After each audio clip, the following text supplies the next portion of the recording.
Oi galerinha, eu sou a professora Kézia, professora de inglês. Hoje a gente vai começar o assunto Simple Present, que em português é representado pelo presente do indicativo. Que se formos comparar o presente do indicativo em inglês e português, claro que o inglês é bem mais fácil. Por que eu digo isso? Porque quando eu vou, por exemplo, conjugar o verbo amar, no presente do indicativo em português, eu conjugaria eu amo, tu amas, ele ama, nós amamos, vós amais e eles amam. Em inglês é bastante fácil. Como eu conjugaria esse verbo? I love, you love, he loves, she loves, it loves, we love, you love e they love. Não sei se vocês perceberam, mas as terminações verbais são as mesmas, diferente da língua portuguesa. O que aconteceu? Houve apenas uma modificação na terceira pessoa do singular, ou seja, he, she ou it. O que acontece com esse verbo no Simple Present? Para se fazer o verbo no Simple Present, nós temos que colocar primeiro o verbo no infinitivo. O infinitivo provém do verbo antecedido pela partícula to. To love, por exemplo, está no infinitivo, que significa amar. A primeira regra do Simple Present é a seguinte: a gente deve colocar o S na terceira pessoa do singular. Quais são as terceiras pessoas do singular nos pronomes pessoais? He, she ou it. Mas também nós não podemos esquecer que o he, she ou it não é necessariamente que ele vai aparecer na frase. Ele também pode ser substituído pelos substantivos. Por exemplo, o he significa ele. Eu posso muito bem substituir o he por um nome de um homem. Por exemplo, Paul, Peter, John.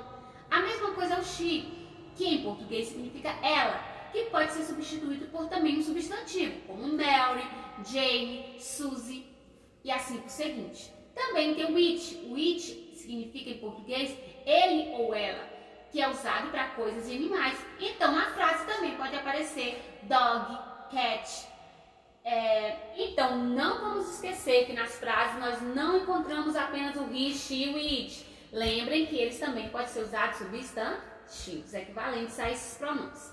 Certo? A primeira regra do Simple Present é aquela em que a gente deve acrescentar S.